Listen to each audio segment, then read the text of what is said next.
یا اگر کوئی دوسرا بچہ دوسرے کی چیز چھین لیتا ہے تو آپ ان کو اس کی چیز واپس لوٹاتے ہیں. ایسے عدل و انصاف ہوتا ہے. عدل و انصاف سے کام لینا کیوں ضروری ہے؟ تاکہ معاشرے میں کوئی بگاڑ یا برائیاں نہ پیدا ہوں. عدل و انصاف سے جو ہوتا ہے نا، معاشرے میں سکون اور اطمینان رہتا ہے، اور اس سے جو ہے برائیوں کو اتنا زیادہ وہ لوگ برائیوں سے بچتے ہیں، کیونکہ ان کو پھر اس کا حساب دینا پڑتا ہے. تو اس لیے معاشرے میں بگاڑ سے بچنے کے لیے عدل و انصاف ضروری ہے. کیا آپ اپنے معاملات میں عدل و انصاف سے کام لیتے ہیں؟ کوئی ایک مثال دیجیے. تو بچے موسٹلی، اتنے چھوٹے بچے تو کوئی خیر ان کو اتنا بڑا معاملہ نہیں ہوتا ہوگا، لیکن اگر آپ کی کوئی چیز ہے جو کسی کے پاس ہے، یا کوئی آپ کا دوست آپ سے پوچھے بغیر لیتا ہے، تو آپ اس کو ایک دوسرے کے ساتھ واپس کریں. اور اسی طرح اگر آپ کا پاس کھانا ہے اور آپ کے دوسرے بہن بھائی بھی ہیں، تو آپ ان کو برابر بانٹ کے تاکہ باقیوں کو بھی ملے. تو اس طرح کی چھوٹی چھوٹی چیزوں میں ہی عدل و انصاف ہوتا ہوگا، کیونکہ اتنی چھوٹی عمر میں کوئی خاص بڑے معاملات ہوتے نہیں. آگے مشق پر آ جائیں. تو یہ ہے، پڑھیے. سبق کی درست تلفظ سے بلند خوانی کیجیے. ہر طالب علم باری باری چند سطور پڑھے. تو بچے بار بار اس کو پڑھیں گے، تھوڑے تھوڑے لائنیں پڑھیں گے تو کچھ ان کو باقی بچے سنیں گے، ان کو سمجھ بھی آئے گی، اور آگے جو ہے یہ مشق میں بھی آسانی ہو جائے گی. سبق میں دیے گئے خاص الفاظ کی معنی کتاب میں دی گئی فرہنگ سے دیکھ کر کاپی میں نقل کیجیے. تو آخر میں لکھے ہوئے ہیں الفاظ اور ان کے معنی، ویسے میں نے بتایا بھی، آپ لکھ لیں. معروضی سوالات ہیں. ایک، درست جواب کے دائرے کو پینسل سے بھریے اور خالی جگہ میں لکھیے. پہلا تھا، کون روک روک کر اپنا حال سنا رہا تھا؟ بکری والا، نہیں، کھیت والا. کھیت والا رو رو کر اپنا حال سنا رہا تھا. تو یہاں پہ اس کھیت کو کلر کر کے یہاں پہ کھیت لکھ دیں گے. بکریوں کا گلہ لہلہاتے کھیت میں گھس گیا تھا. لہلہاتے کو کر کے کلر، اور یہاں پہ آپ نے لہلہاتے لکھ دینا ہے. حضرت داؤد علیہ السلام لوہے سے زیرہ بناتے تھے. زیرہ، یہ اس کو ہم کلر کریں گے اور یہاں پہ زیرہ لکھ دیں گے. اگلا ہے، بکریوں کے گلے کی قیمت اور کھیت والے کا نقصان برابر تھا. تو یہ جو ہے اس کو کلر کر کے یہاں پہ کھیت لکھ دینا ہے. اس وقت حضرت سلیمان علیہ السلام کی عمر 11-12. یہ پہلا والا، اس کو کلر کر کے یہاں پہ لکھ دینا ہے. اگلا ہے زیرہ، لوہے کا لباس ہوتا ہے. تو یہ اس کو کلر کر کے یہاں پہ لکھ دیں. آگے آ جائیں تو اگلے صفحے پہ ہے،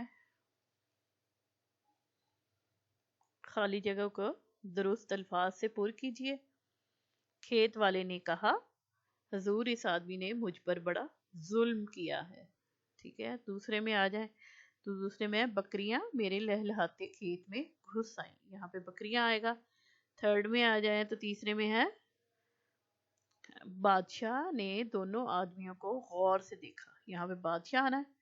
پھر اگلا ہے، بادشاہ کے لڑکے نے کہا بکریوں کا گلہ کھیت والے کو دے دیا جائے. آگے ہے، ادھر کھیت آئے گا. پھر آگے آ جائے، حضرت داؤد علیہ السلام اللہ تعالیٰ کے نبی اور رسول تھے. پھر آگے آ جائے خوش خطی. اس قصے کے آخری اقتباس کو خوش خط لکھیے اور املا کے لیے یاد کیجیے آخری اقتباس کو. آگے ہے سوال جواب. سوالوں کے جواب اپنی کاپی میں لکھیے. پہلا سوال ہے، بادشاہ اور ان کے بیٹے کا نام کیا تھا؟ تو بادشاہ کا نام حضرت داؤد علیہ السلام اور ان کے بیٹے کا نام حضرت سلیمان علیہ السلام تھا. دوسرا سوال ہے، کھیت والے نے بادشاہ کو جو حال سنایا وہ اپنے الفاظ میں لکھیے. کھیت والے نے کہا، میرے کھیت کی فصل تیار تھی، اس کی بکریوں کے ریوڑ میرے کھیت میں گھس گیا، ساری فصل چٹ کر ڈالی. میں نے روکنے کی کوشش کی مگر روک نہ سکا اور میں برباد ہو گیا.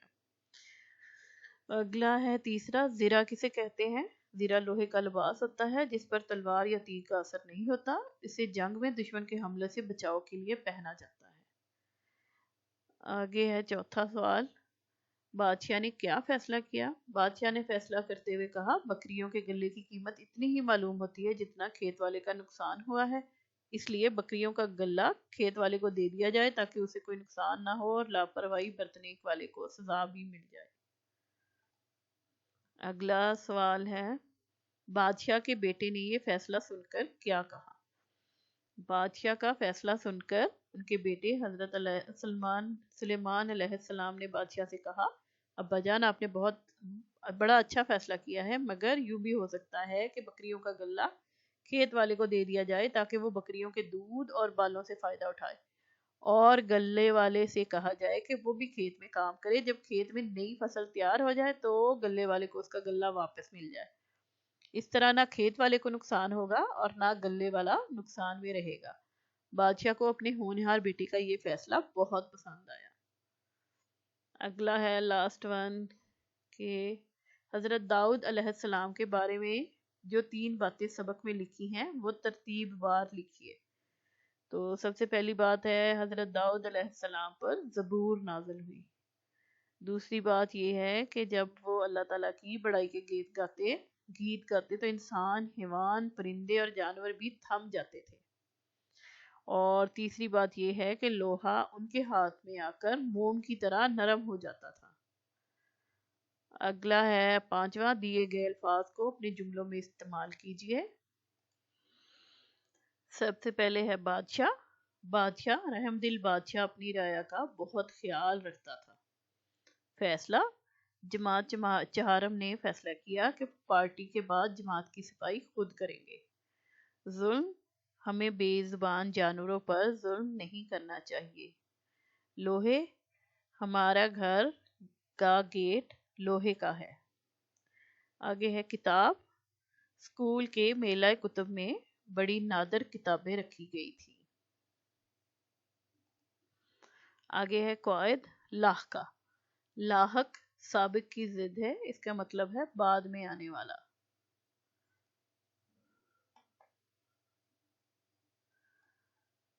مرکب الفاظ بناتے وقت جو لفظ کسی لفظ کے بعد لگایا جائے اسے لاحقہ کہتے ہیں۔ مثلا دار، زوردار، جاندار، وفادار۔ نمبر 6، دیے گئے لاحقوں کے ساتھ مناسب الفاظ لگا کر نئے الفاظ بنائیے۔ لاحقے، دان، پسند اور ساز، یہ جیسے سائنسدان، جیسے ناپسند، جیسے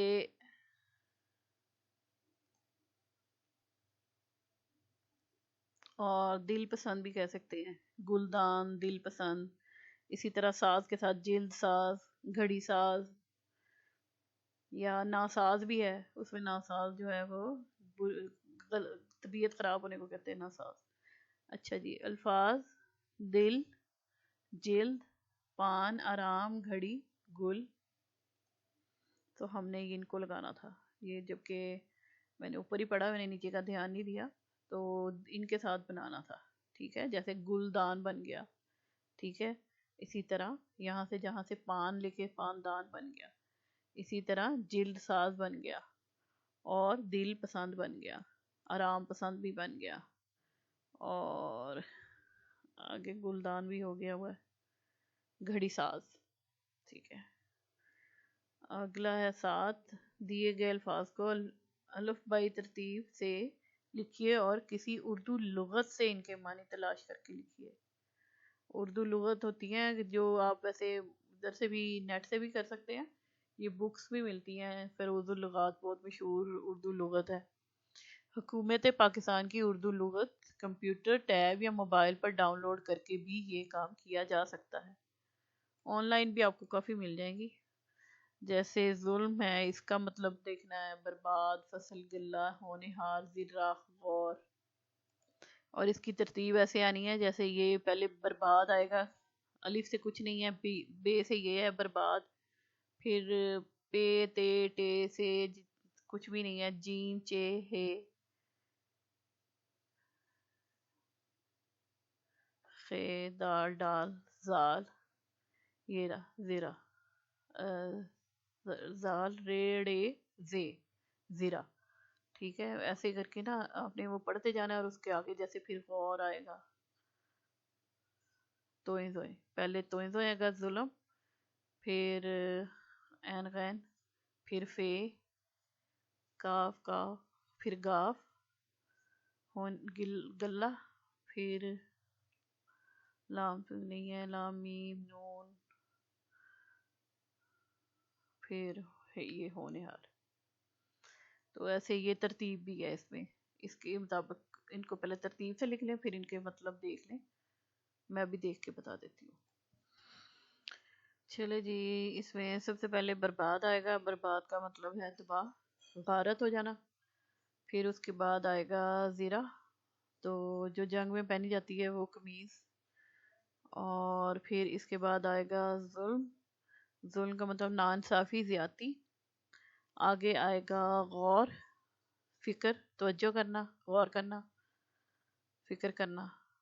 آگے ہے فصل، تو کھیتی یا جو فصل اگائی جاتی ہے اس کو کھیتی، کھیت بھی کہہ سکتے ہیں، کھیتی بھی کہہ سکتے ہیں.